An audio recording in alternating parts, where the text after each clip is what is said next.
hijo me exigió que cuidara a sus 4 chamacos la noche de Año Nuevo, mientras él se iba de fiesta con el viaje que yo misma estaba pagando.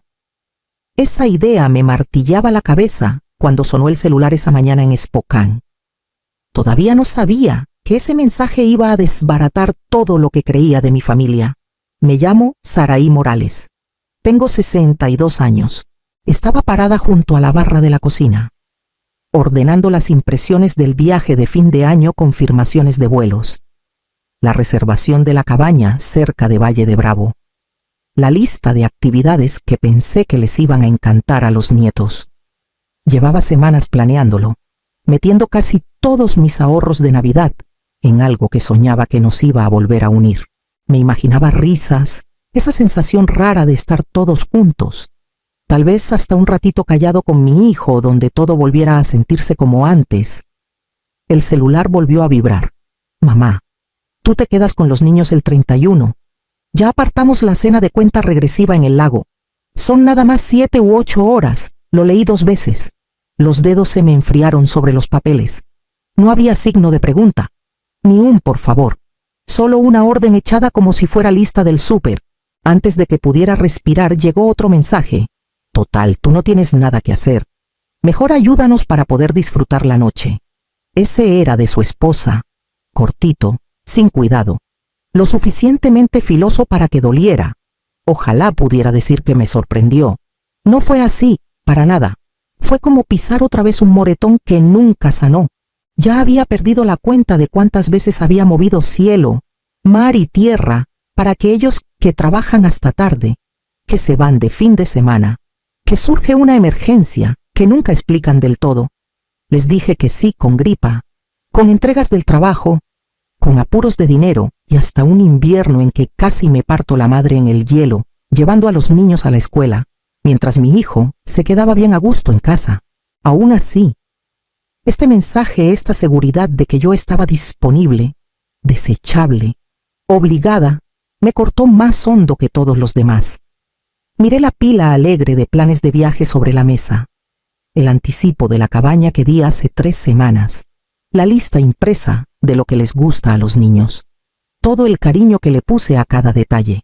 Y ahora quedaba clarísimo cuál creían ellos que era mi papel en este viaje. Cerré la carpeta despacio, apoyando la palma como si así pudiera sostenerme.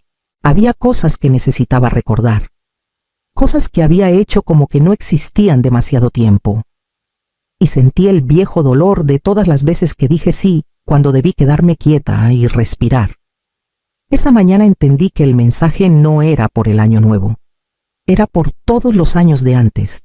Dejé el celular y traté de calmar la respiración, porque el siguiente paso me iba a obligar a enfrentar una verdad que había esquivado durante décadas, y me llevaría directo a la decisión que debí tomar hace mucho, mucho antes de que existiera este viaje. Seguía mirando los mensajes de mi hijo, sintiendo cómo el peso de cada sí que le había dado se me acomodaba en los hombros. No era solo Año Nuevo. Eran todos los años anteriores, apilados hasta que por fin pude verlos clarito. Me llamo Saraí Morales. Tengo 62 años. Los recuerdos llegaron rápido, más duros de lo que esperaba. El primero fue cuando él tenía 20, parado en la puerta con cara de derrota. Mamá, no más es esta vez. Se descompuso la transmisión. El taller dice que son 30,000 pesos. Yo traía el lomo hecho trizas de tanto turno doble en el hospital. Pero aún así le susurré, yo me hago cargo. Después vinieron las noches en que él y su esposa soltaban a los niños casi sin avisar. Mamá, ya le dijimos a la niñera que se cancelaba, decía ella. De veras necesitamos salir esta noche. Es día de escuela, intentaba yo sonar firme. Ándale, mamá, tú siempre sabes cómo manejarlas mejor. Y así no más. Las mochilas terminaban en mi sala. Me repetía que era normal, que las familias se ayudan, que eso llenaba un hueco que ni sabía que traía, aunque ahora veía el precio, como si todavía importara en su mundo. Cuando reservé el viaje de fin de año, cabaña de 3 recámaras cerca de Valle de Bravo, vuelos para todos, hasta clases de esquí acuático para los niños, me imaginé algo distinto. Me imaginé a mi hijo diciendo: «Gracias, mamá. Esto vale oro». Me imaginé sentados junto a la chimenea, platicando como antes. Me imaginé una semana en la que no fuera solo el plan B. Pero al mirar esos mensajes esa mañana, la verdad me aplastó. Todos mis síes se habían convertido en obligaciones, y las obligaciones se habían vuelto órdenes. Bajé el celular y me senté a la mesa, sintiendo el silencio caer alrededor. Ya no sabía cuánto más podía dar antes de desaparecer del todo. No lo sabía entonces, pero esa mañana fue la primera vez que me permití preguntarme cuánto puede uno dar antes de que los demás olviden cómo valorarte. Respiré hondo antes de escribir la respuesta, escogiendo cada palabra con cuidado.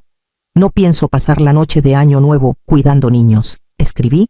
Yo también quiero disfrutar el viaje. Mi hijo contestó en menos de un minuto. ¿En serio? Mamá, ¿ni una noche puedes ayudar? Yo planeé todo este viaje, dije. Me gustaría formar parte de él. Está siendo imposible, me soltó. Si no vas a ayudar, entonces ni vengas. Miré la pantalla. El pecho se me apretó como siempre cuando él empujaba justo lo suficiente para que yo cediera. Pero esta vez las palabras se sintieron distintas, más frías, como si las tenía guardadas. Apareció otro mensaje, privado, de su esposa, filoso. Eres puro estorbo, Saraí. No podemos disfrutar nada teniendo que arrastrarte, parpadeé. Lo leí otra vez, aunque lo había entendido perfecto a la primera. Un estorbo. No familia. Alguien que se había partido el alma pagando el viaje. Solo un estorbo. Las manos me temblaron mientras dejaba el celular. Hubiera sido más fácil fingir que no lo decía en serio, que mi hijo no pensaba igual a su modo, pero fingir era lo que me había traído aquí 62 años, y todavía tratando de ganarme un lugar en una familia que había sostenido durante décadas. El celular vibró otra vez. Entonces, ¿vienes o no?, preguntó mi hijo. No contesté. Todavía no. Algo se me había roto por dentro, y lo que fuera eso ya no iba a volver a su lugar. El amor empezaba a saber menos a amor y más a chantaje, y ya no sabía cuánto más iba a aguantar el peso. Abrí la laptop con manos que por fin habían dejado de temblar. Si mi hijo no me quería ahí a menos que sirviera para algo, entonces no iba. Y si yo no iba, mi dinero tampoco. Primero cargó la página de la cabaña. Reembolso completo disponible por 3 días más. Le di cancelar. Luego el paquete de lanchas, las clases pagadas, los boletos de avión que saqué con mi tarjeta, uno tras otro, los totales desaparecieron de la pantalla. Cancelé y envié los comprobantes por correo. Algunos reembolsos tardarían, pero el mensaje era clarísimo. No me sentí victoriosa, me sentí firme. Cuando todo quedó limpio, escribí un solo mensaje en el chat familiar. Cancelé la cabaña, las lanchas y los vuelos que yo pagué. Los reembolsos ya están procesados. No voy al viaje. Sin enojo, sin sermón, solo una decisión tranquila y definitiva. La respuesta llegó al instante. Mamá. ¿Qué chingados hiciste?, escribió mi hijo. Otro más antes de que pudiera parpadear. Arruinaste todo. No puedes hacer esto. Luego una llamada, luego otra, luego 3 más. Las dejé sonar. Llevaba años pidiendo perdón por cosas que no hice. Hoy no. A la 5ª llamada perdida. Dejé el celular y respiré. Este era mi primer no de verdad. Y del otro lado ya algo empezaba a deshacerse. No le dije nada más a mi hijo. Los mensajes siguieron llegando, acusaciones, exigencias, unos cuantos intentos patéticos de hacerme sentir culpable, pero dejé de contestar. Necesitaba silencio más que una disculpa que él no sabía dar. Al día siguiente ya había tomado una decisión. No iba a pasar la noche de Año Nuevo llorando por un viaje arruinado. Llamé a Evelia, mi amiga de toda la vida aquí en Morelia, la única que nunca me hacía sentir carga. ¿Tienes plan mañana en la noche?, le pregunté. Se rió bajito. Solo si tú me salvas de otra noche de tele mala. Cena en el centro. Me encantaría, dije. Y lo dije en serio. Esa misma tarde pasé con una llave de repuesto a casa de doña Rosa, la vecina de junto. Solo necesito que me recojas el correo mañana que salga, le dije. Si no es mucha molestia... Ay, Saraí. Para mí es un gusto, me contestó. Yo le echo ojo a todo. Su cariño me calmó como bálsamo. Recordatorio de que todavía había gente que me veía como persona y no como sirvienta. En casa, el celular no paraba. Mamá, contéstame. Sé que estás leyendo. Nos estás castigando sin razón. Y uno de la esposa, eres increíblemente egoísta. Apagué el celular. Evelia me recogió al día siguiente. Cenamos. Platicamos de cosas chiquitas y recibimos el año nuevo con un brindis tranquilo. Sin niños gritando. Sin expectativas. Sin órdenes. Por primera vez en años sentí que se me quitaba un peso del pecho. Pero cuando prendí el celular después de medianoche, la pantalla se encendió con más notificaciones de las que jamás había visto. Algo feo se estaba cocinando del otro lado de mi silencio. Y no tenía idea de cuánto me iba a costar. Todavía estaba medio dormida cuando sonó el teléfono. Casi lo dejo ir al buzón, pero el nombre en la pantalla me apretó el estómago. Doña Rosa, contesté. Feliz año nuevo. ¿Qué hay? Saraí soltó atropellado, la voz temblorosa. Anoche escuché ruidos en tu casa, golpes, gritos. Llamé a la policía. Vinieron, pero quien fuera ya se había ido. Me incorporé de golpe. ¿Qué clase de ruidos? Parecía que estaban rompiendo todo. Perdóname, no sabía qué hacer. El aire se me hizo delgado. Ya voy para allá. El camino de regreso a Morelia se sintió eterno. Las manos me temblaban en el volante, la cabeza dando vueltas con cosas que no quería imaginar. Cuando abrí la puerta, primero me pegó un olor metálico, fuerte y malo. Luego entré. Mi sala parecía que había pasado un huracán por dentro. La tele estaba destrozada, la pantalla hecha telaraña negra, los cojines del sillón abiertos en canal, el relleno regado como nieve por todo el piso, los portarretratos mi familia, mis nietos cuando todavía me sonreían hechos añicos, el vidrio brillando en montoncitos crueles. Pero lo que me dejó helada fue la pared. Con letras negras gruesas, alguien había escrito puro estorbo. Las mismas palabras que me había mandado mi nuera. El mismo tono. La misma maldad. Las piernas me fallaron. Me agarré de una silla rota para no caerme. Pero las lágrimas llegaron demasiado rápido. Esto no era solo vandalismo. No eran unas cosas rotas. Era un mensaje, un castigo, una violación. No sé cuánto tiempo estuve ahí parada, llorando entre las ruinas de mi propia sala. Lo suficiente para que el celular volviera a vibrar otra notificación.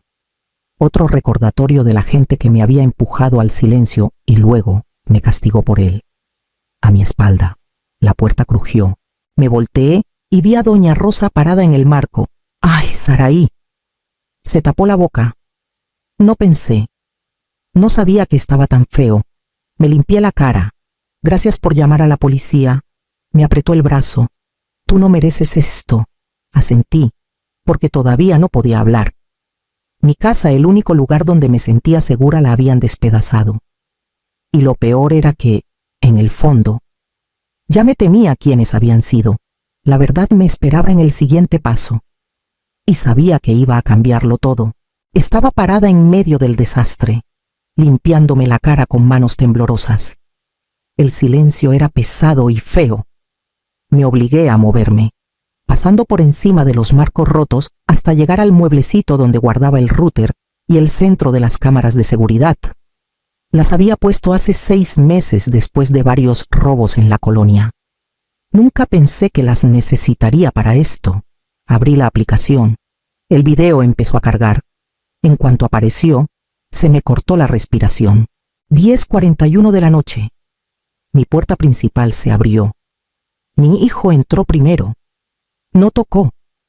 No dudó. Entró como si la casa fuera suya. La llave de repuesto brillaba en su mano. Detrás venía su esposa. Miró alrededor con una frialdad calculada. la mandíbula apretada, los movimientos secos. Los dos niños más grandes entraron atrás, confundidos pero obedientes. Mi nuera señaló la sala. Adelante, dijo. La abuela se lo merece después de lo que nos hizo. Mi hijo no la detuvo. Ni siquiera parpadeó. Agarró mi lámpara, la que compré cuando él se fue de casa, y la estrelló contra la tele. La pantalla se hizo pedazos.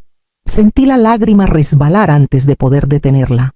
Los niños, confundidos pero obedientes, agarraban lo que los adultos les daban primero, copiando el desastre sin entender. Vi a uno tirar un portarretratos al suelo. Mi nuera pintó la pared con aerosol. Las letras gruesas, llenas de rabia, el mismo insulto que me había mandado días antes. Mi casa, mis recuerdos, mi vida destrozados en menos de 20 minutos. Las manos me temblaban mientras repetía el video, asegurándome de que no lo estaba imaginando. Pero ahí estaba toda la furia, el derecho, la crueldad sin importancia. Y lo peor no fue la destrucción, fue lo normal que se veían haciéndolo. Agarré el celular y marqué a la policía. Tengo video, le dije al oficial. Video clarísimo. Dijeron que mandarían a alguien. Minutos después de colgar volvió a sonar. Mi hijo. Lo dejé sonar una vez antes de contestar. Su voz estaba desesperada. Mamá, mamá, escúchame, te puedo explicar. Tú usaste mi llave, dije bajito. Aspiró fuerte. Estábamos enojados, cancelaste todo, nos dejaste en vergüenza, entonces destrozaron mi casa. No era el plan, dijo, la voz quebrada. Los niños se dejaron llevar. Solo queríamos darte una lección. Mamá, por favor, no se acabó el fingir, dije. Ya viene la policía. Mamá, por favor, no nos hagas esto, colgué. Por primera vez en mi vida. No era yo la que suplicaba. Me senté junto a los restos rotos de mis portarretratos. La verdad, asentándose por fin. Me habían mostrado exactamente quiénes eran, y les creí. Los oficiales llegaron menos de una hora después de mi llamada. Les mostré el video, cada segundo, y algo en sus caras se endureció. Esto es daño malicioso, grave y entrada ilegal, dijo uno. Abrimos carpeta de inmediato. Oírlo en voz alta me sacudió, pero no me eché para atrás. Di mi declaración. Entregué los videos y los vi irse con la evidencia bajo el brazo. 2 días después sonó otra vez el teléfono. Ahora del detective del caso. Sacamos órdenes de aprehensión, dijo. A su hijo y a su nuera los detuvieron esta mañana. Cerré los ojos. Ni alivio, ni triunfo, solo aceptación. La audiencia fue rápida. Me senté en la segunda fila mientras el Ministerio Público ponía el video en la pantalla grande. Mi hijo mantuvo la cabeza baja todo el tiempo. Su esposa miraba el piso, brazos cruzados fuerte, sin querer levantar la vista. Cuando el juez terminó de ver las pruebas, no alzó la voz. No hizo falta. Ambos causaron daños por decenas de miles de pesos e involucraron a menores en un delito, dijo. Esto no es un descuido momentáneo, es un delito grave. El abogado de ellos pidió clemencia y la fiscalía ofreció un acuerdo para evitar juicio, reparación total del daño, 1 año de libertad condicional, terapia obligatoria, antecedentes penales permanentes. Fue justo, dolió, fue real. Después, mi hijo se me acercó despacio, los ojos hinchados. Mamá, no merezco que me perdones. Susurró, pero lo siento. Perdí el control. Dejé que todo se saliera de madre. Su esposa se quedó atrás, sin mirarme. No debía pasar a tanto, murmuró. Los niños estaban alterados. Esa era responsabilidad de ustedes, dije bajito. Mi hijo asintió, lágrimas corriéndole por las mejillas. Lo sé, y lo voy a arreglar. Cada peso, todo. Le creí que lo decía en serio, pero no lo abracé. Todavía no. Necesitaba espacio, necesitaba seguridad, necesitaba límites que nunca me había permitido poner. Cuando salí del juzgado, el aire frío me pegó en la cara como recordatorio. Las consecuencias habían llegado. Ahora venía el trabajo lento y frágil de volver a construir. pero a mi manera, para finales del verano. Mi sala ya volvía a verse entera. Muebles nuevos, pintura fresca, portarretratos remendados. Los pagos de reparación llegaban el 1 de cada mes, transferencias chiquitas que me recordaban todo lo que se había roto y todo lo que poco a poco se volvía a armar. Mi hijo me hablaba cada par de semanas. Las pláticas eran cuidadosas, más calladas que antes. Sigo yendo a terapia, me dijo una vez. Trato de entender por qué dejé que todo se pusiera tan feo. Me alegra que estés trabajando en ti, le dije. Y lo dije en serio. Su esposa se mantenía lejos. Unos mensajes cortos, casi siempre sobre los niños. Nunca volvió a pedir perdón. Y yo no se lo pedí. Hay cosas que solo el tiempo acomoda. Mantuve mis límites. Nada de cuidar de sorpresa. Nada de rescates de última hora.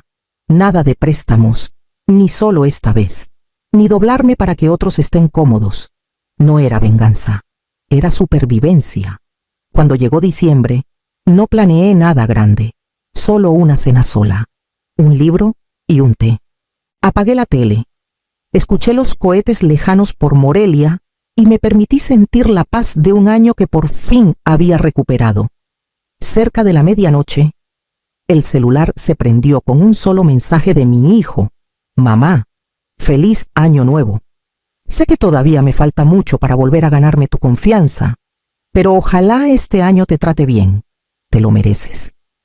El corazón se me apretó, pero no de dolor, sino de algo más suavecito. Escribí una respuesta sencilla. Feliz año nuevo. Ojalá sea mejor para todos. Dejé el celular y respiré, tranquila y sin prisa. No necesitaba más que eso. No necesitaba disculpas envueltas en promesas ni gestos grandotes de reparación. Solo necesitaba esto, mi propio comienzo silencioso. Si quieres más historias así, no olvides darle like, comentar o suscribirte.